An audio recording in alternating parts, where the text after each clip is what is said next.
اب جو واردات میں آپ لوگوں کو سنانے جا رہا ہوں یہ اس طرح ہوئی تھی کہ ایک صبح تھانے میں اطلاع آئی کہ قصبے کے ایک مضافاتی گاؤں میں ایک آدمی کے گھر چوری ہوئی ہے اور زیورات اور کچھ رقم نکل گئی ہے۔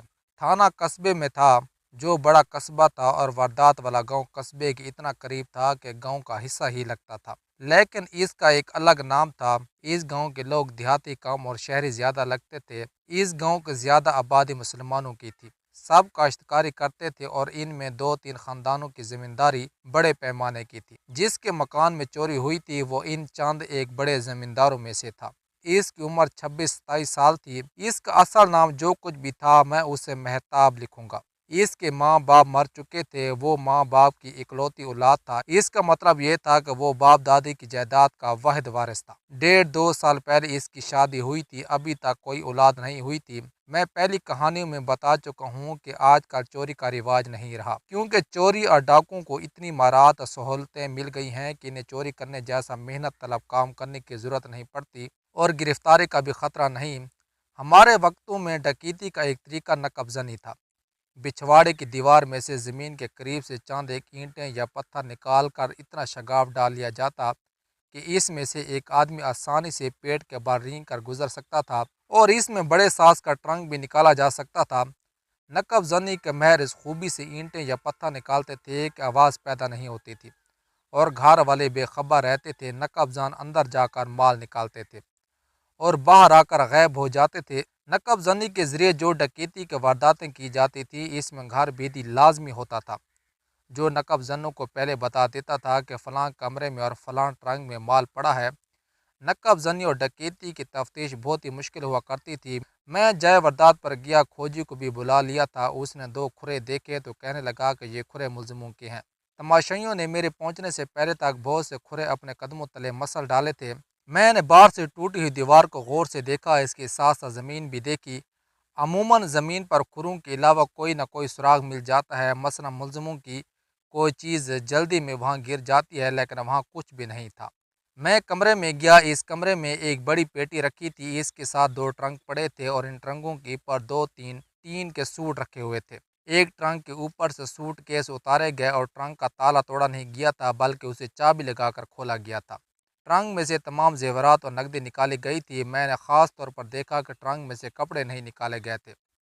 مہتاب کی بیوی نے مجھے بتایا کہ زیورات اور پیسے ٹرنک میں کسی کونے میں رکھے ہوئے تھے۔ اس سے مجھے یقین ہو گیا کہ ملزمان کی پارٹی میں گھر کا بھیدی ضرور تھا، جس نے انہیں بتایا تھا کہ فلاں ٹرنک میں فلاں جگہ مال پڑا ہے۔ اگر گھر میں بھیدی نہ ہوتا تو ملزمان تمام ٹرنک اور سوٹ کیس کھولتے اور مال تلاش کرتے۔ اس صورت میں ٹرنکوں اور سوٹ کیسوں میں سے کپڑے وغیرہ نکالے ہوئے اور ادھر ادھر بکھرے ہوئے ہوتے۔ اس ٹرنک کا کھلا ہوا تالا ٹرنک کے قریب فرش پر پڑا تھا۔ میں نے اس تالے کے ہک میں چھڑی ڈال کر اسے اٹھایا اور کھلے ہوئے ٹرنک میں رکھ کر ٹرنک کا ڈھکنا بند کر دیا۔ تالے کو میں نے اس لیے ہاتھ نہیں لگایا تھا کہ اس پر اسے کھولنے والے کی انگلیوں کے نشان لازمی تھے۔ انگلیوں کے نشان ٹرنک کے ڈھکنے پر بھی موجود تھے۔ ٹرنک پر گرد پڑی ہوئی تھی، اس گرد نے انگلیوں کے نشان محفوظ کر لیے تھے۔ میں نے باقاعدہ مطلوبہ کاغذی کارروائی کر کے ٹرنک تھانے بھجوا دیا اور ساتھ یہ ہدایت بھیجی کہ انگلیوں کے نشان لے کر فلور بھیج دیے جائیں۔ فلور میں فنگر پرنٹ بیورو تھا، جہاں سزا یافتہ جرائم پیشہ افراد کی 5 انگلیوں کے نشان ریکارڈ میں رکھے جاتے تھے۔ تھانے والے ملزمان کی انگلیوں کے نشان وہاں بھیجا کرتے تھے۔ وہاں کے ماہرین یہ دیکھتے تھے کہ یہ نشان ریکارڈ میں موجود ہیں یا نہیں۔ اگر موجود ہیں تو وہ اس آدمی کا نام اور اس کے متعلق دیگر تفصیلات لکھ کر بھیج دیتے تھے۔ یہاں میں آپ کو قدرت کا یہ کرشمہ بھی بتا دوں کہ دنیا میں کوئی 2 آدمی ایسے نہیں ملیں گے جن کی کسی بھی انگلی کے نشان آپس میں ملتے ہوں۔ یہ بھی بتا دوں کہ کسی کی انگلی کے نشان ریکارڈ پر نہ ہوں تو اسے پکڑنا ناممکن ہوتا ہے۔ اگر وہ پکڑا جائے تو اس کی انگلیوں کے نشان ملا کر یہ تصدیق ہو جاتی ہے کہ یہ اصلی ملزم ہے یا نہیں۔ تیسرا طریقہ، نقب زنی اور ڈکیتی انتقامی کارروائی بھی ہوتی ہے، لیکن ایسی واردات سینکڑوں میں ایک ہوتی ہے۔ آپ کو 2-3 ایسے واقعات بھی سناتے ہیں کہ گھر کی جوان لڑکی نے ہی نقب لگوائی اور مال نکلوا دیا۔ اس واردات میں بھی میں نے ان دونوں شکوک کو سامنے رکھا کو دیکھا کہ اس گھر کے کتنے افراد ہیں۔ وہاں صرف میاں بیوی تھے، یعنی مہتاب اور اس کی بیوی۔ اس کی بیوی بری طرح رو رہی تھی، وہ کہتی تھی کہ میرا تمام زیورات نکل گیا ہے، نہ میکے کا رہا اور نہ سسرال کا، اتنے زیادہ پیسے جمع کیے ہوئے تھے وہ بھی نکل گئے۔ اس کے خامد پر خاموشی طاری تھی، اس کی خاموشی سے اس کا غم ظاہر ہوتا تھا۔ میرا یہ شک رفع ہو گیا کہ گھر کے کسی فرد نے ہی واردات کرائی ہوگی۔ یہ شک رفع کرنے سے پہلے میں نے مہتاب کو الگ کر کے پوچھا تھا کہ اس کی بیوی کے ساتھ اس کے تعلقات خوشگوار ہیں یا کوئی گڑبڑ ہے۔ اس نے جو جواب دیا اس سے میں اس کی بیوی پر شک نہیں کر سکتا تھا۔ مہتاب سے میں نے یہ بھی پوچھا تھا کہ اس کا کوئی دشمن تو نہیں ہے۔ اس نے بڑا پختہ لہجے میں جواب دیا تھا کہ اس کی کسی کے ساتھ دشمنی نہیں ہے۔ اس نے یہ بھی کہا تھا کہ وہ تنہا آدمی ہے، اس لیے سب کے ساتھ بنا کر رکھتا ہے۔ مہتاب کا سسر اور سالے بھی گھر کی عورتوں کے ساتھ وہاں آئے ہوئے تھے، وہ سب ماتمی کیفیت میں تھے۔ ان سب سے میں نے الگ الگ کچھ نہ کچھ پوچھا تھا اور ان سے مجھے کوئی سراغ نہیں ملا تھا۔ میں نے ان میں سے ہر ایک سے یہ سوال پوچھا تھا کہ مہتاب کی کسی کے ساتھ خاندانی یا ذاتی دشمنی ہے؟ صاحب نے کہا تھا کہ مہتاب کی کسی کے ساتھ دشمنی نہیں۔ مہتاب کے بڑے سالے نے کہا کہ بہر اپنا راب و داب رکھنے کی کوشش کرتا ہے لیکن بگاڑتا کسی کے ساتھ نہیں۔ ہمیں اس کی یہی عادت اچھی لگی تھی کہ دشمنی عداوت نہیں رکھتا۔ مہتاب کے سسر نے کہا تھا کہ اس کی اسی عادت کے پیچھے ہم نے اپنی بیٹی اس کے ساتھ بیاہ دی ہے۔ کیا تمہاری بیٹی اس کے ساتھ خوش ہے؟ میں نے پوچھا تھا۔ ہاں جی، سسر نے جواب دیا، وہ تو اس گھر میں راج کرتی ہے اور اپنی مرضی چلاتی ہے۔ میرے پاس اب تفتیش کا ایک ہی طریقہ رہ گیا تھا۔ اس پر عمل کرنے کے لیے میں تھانے چلا گیا اور ریکارڈ دیکھا کہ میرے علاقے میں نقب زن اور پیشہ ور ڈکیت کون کون ہے۔ پھر حکم جاری کیا کہ ان سب کو تھانے طلب کیا جائے اور مجھے بتایا جائے کہ کون کون غیر حاضر ہیں۔ اس دور میں ہر جرم کے پیشہ ور الگ الگ ہوتے تھے۔ نقب زن ہر کوئی نہیں کرتا تھا، کفل شکن کوئی اور جرم نہیں کرتے تھے، رہا زن صرف رہا زنی کے وارداتیں کرتے تھے۔ یوں کہہ لیں کہ جرام پیشہ لوگوں نے الگ الگ جرم میں مہارت حاصل کر رکھی تھی اور وہ وہی جرم کرتے تھے۔ میں نے احتیاطاً 3 پیشہ ور ڈکیتوں کو بھی بلا لیا۔ یہ لوگ شام کے وقت آنا شروع ہوئے اور میں نے ایک پرانے ہیڈ کانسٹیبل کو ساتھ لے کر تفتیش شروع کر دی۔ میں نے آپ کو پہلے کہانی میں بتایا ہے کہ پیشہ وروں کے ساتھ تھانے دار پوچھ گچھ کا دوسرا طریقہ اختیار کیا کرتے تھے، جو دراصل تیسرا طریقہ ہوتا تھا۔ اسے پولیس کی زبان میں 3rd ڈگری کہا جاتا ہے۔ ان کے ساتھ زبان کا جادو چلا کر سودا بازی بھی کر لی جاتی تھی۔ یہ لوگ حیرت انگیز طور پر چلاک اور استاد ہوتے تھے۔ انہوں نے اپنے جسموں کو اتنا مضبوط بنایا ہوا ہوتا تھا کہ ایذا رسانی کو جانوروں کی طرح برداشت کر لیتے تھے۔ اگلے 3 دن ان کے ساتھ گزارے۔ میں، میرا جونیئر سب انسپیکٹر اور ASI دن رات ان کے ساتھ مصروف رہے۔ ان میں 2 غیر حاضر تھے، وہ آئے تو ان کے ساتھ زیادہ وقت صرف ہوا۔ ان تمام مشتبہوں کے گھروں کی تلاشی لی گئی۔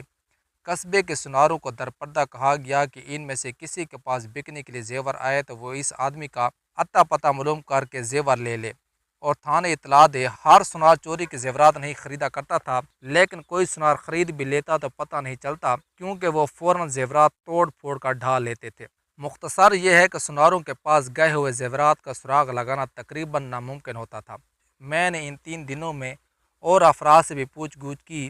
یہ 2 عورتیں تھیں اور ایک لڑکا جس کی عمر 14-15 سال تھی۔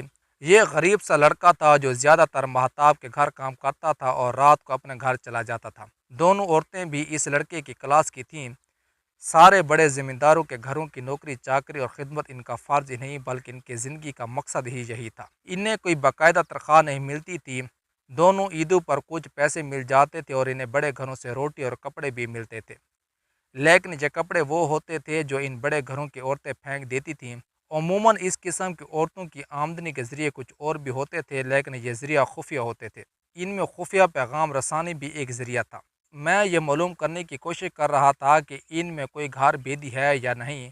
ظاہر ہے انہوں نے انکار کرنا تھا جو انہوں نے کیا، اور میں نے زیادہ تر سوالوں اور جرح کے ذریعے اور کچھ اپنے ہاتھ استعمال کر کے انہیں اقبال جرم پر لانے کی کوشش کی، لیکن تینوں نے پھر بھی اقبال جرم نہ کیا۔ لڑکا تو بہت ہی سیدھا بلکہ بدھو معلوم ہوتا تھا، لیکن دونوں عورتیں ان جیسی سیدھی سادھی نہیں لگتی تھی۔ ان دونوں میں سے ایک زیادہ چلاک تھی۔ اس کی عمر تقریباً 35 سال تھی۔ اس کا لالی سے ملتا جلتا کوئی نام تھا۔ اس قسم کی عورتوں کو پولیس والے زیادہ اچھی طرح سمجھتے تھے۔ اس کے ساتھ کی عورت کو میں نے بڑی اچھی طرح دیکھ لیا تھا۔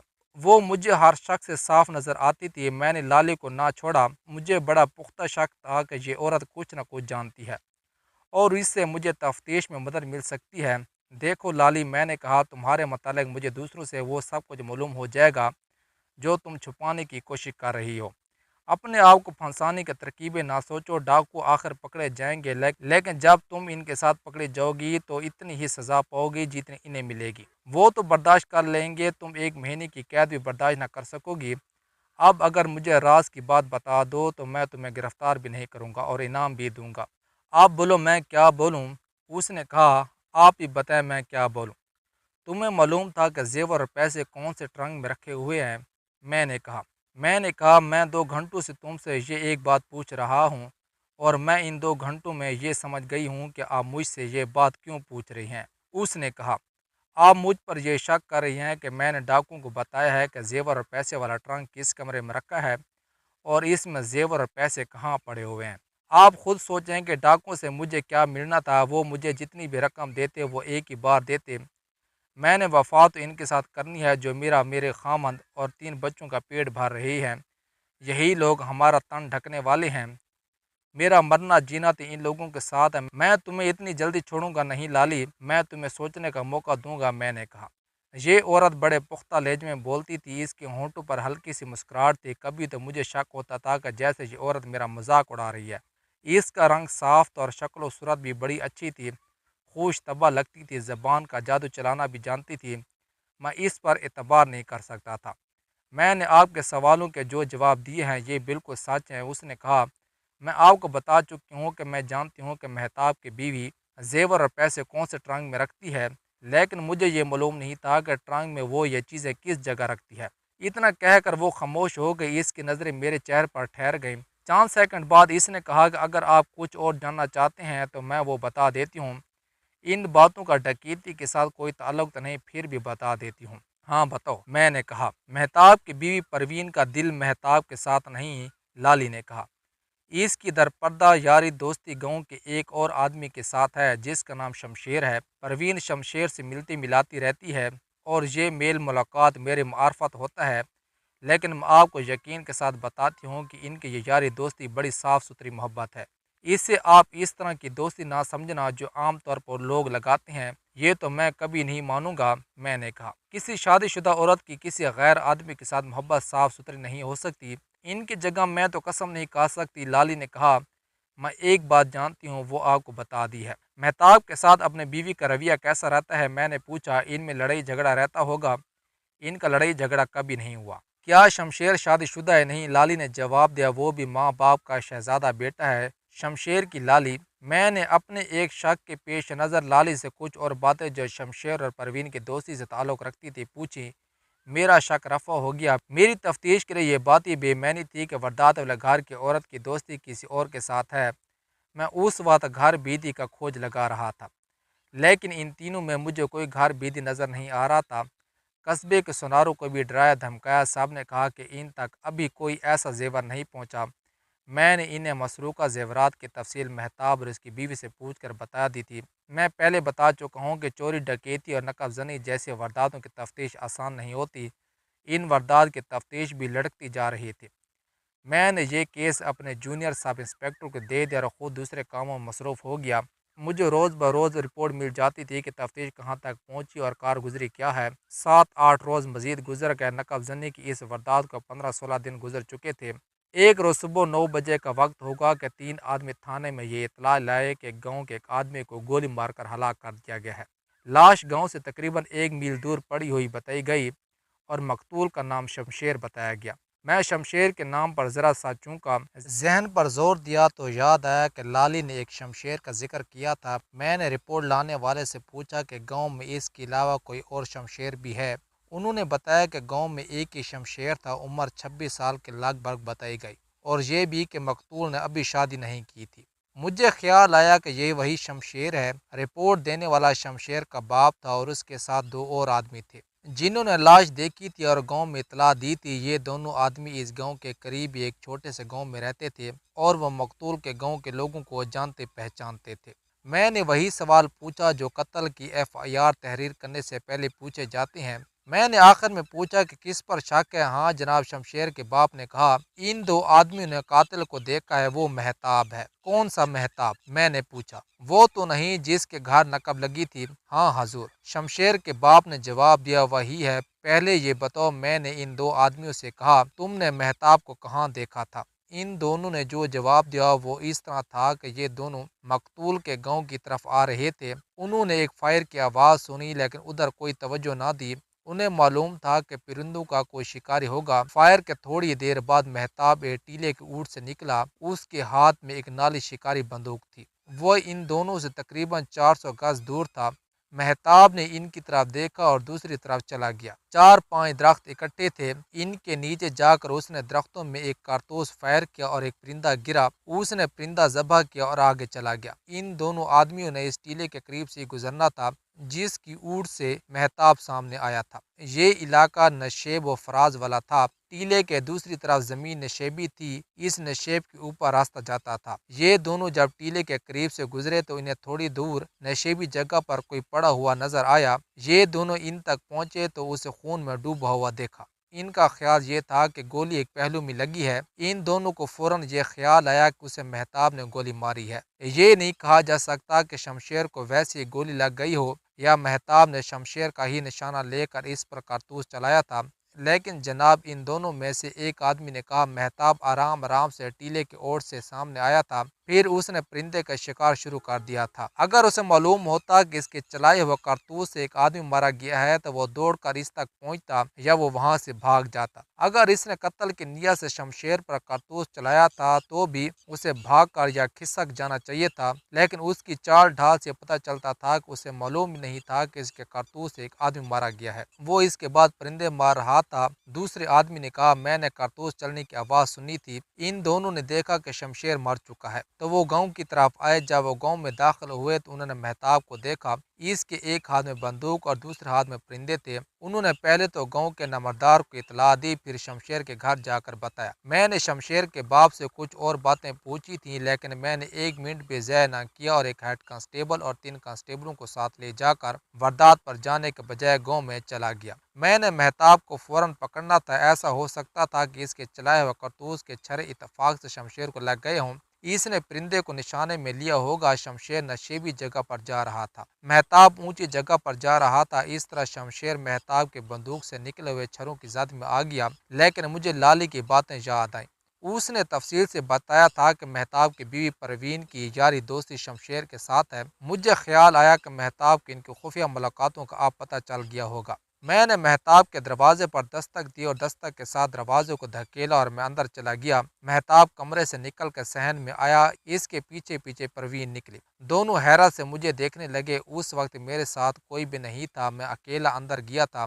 مہتاب بھائی، میں اسے ذرا الگ لے گیا اور کہا تم نے شمشیر پر گولی چلائی ہے اور میں اس کی وجہ بھی جانتا ہوں۔ آپ یوں کرو کہ بڑے آرام سے مجھے صحیح بات بتا دو، تمہیں سزا سے بچانا میرا کام ہے۔ تم نے جس وجہ سے اسے مارا ہے وہ ایسی وجہ ہے کہ تمہاری جگہ میں ہوتا تو میں بھی یہی کرتا۔ غیرت والے ایسی کیا کرتے ہیں؟ نہیں جناب علی، مہتاب نے اکھڑے اکھڑے لہجے میں کہا، میں نے اسے کہاں گولی ماری ہوگی، میں تو ادھر گیا ہی نہیں تھا۔ کدھر؟ وہیں، اس نے جواب دیا جہاں وہ مرا پڑا ہے۔ یہی تو میں پوچھ رہا ہوں۔ میں نے کہا وہ کہاں مرا پڑا ہے؟ وہاں کچھ خالی کھیت ہیں جو دوسری زمینوں کی نسبت گہرائی میں ہیں، مہتاب نے جواب دیا، اور ایک طرف ٹیلے ہیں۔ میں نے پوچھا ہاں جی، مہتاب نے جواب دیا، ایک طرف اونچے نیچے ٹیلے ہیں۔ کیا تم نے وہاں جا کر لاش دیکھی ہے؟ نہیں جی، اس نے جواب دیا، میں تو ادھر گیا ہی نہیں۔ پھر تم اصل بے وقوف، کیا تم اتنے کچے آدمی ہو؟ مجھے صحیح جواب دو کہ تم نے اسے گولی ماری ہے یا نہیں۔ نہیں جناب، اس نے جواب دیا، میں تو ادھر گیا ہی نہیں۔ وہ دیکھ لیں، میں پرندوں کے شکار کے لیے گیا تھا، پھر میرے ساتھ آ جو۔ میں نے کہا تمہاری قسمت میں زندہ رہنا لکھا ہی نہیں، تم اپنے ہاتھوں پھانسی کا رسا اپنے گلے میں ڈال رہے ہو۔ میں جب اسے ذرا ہٹا تو اس کی بیوی جو اچھی خاصی خوبصورت جوان لڑکی تھی میرے سامنے آ کھڑی ہوئی۔ اس کی آنکھیں سرخ ہو چکی تھیں۔ یہ تو اسے معلوم ہو چکا تھا کہ شمشیر مارا گیا ہے، کیونکہ سارے گاؤں میں ہلچل مچی ہوئی تھی، لیکن اسے شاید ابھی یہ معلوم نہیں ہوا تھا کہ اسے مارنے والا مہتاب ہے۔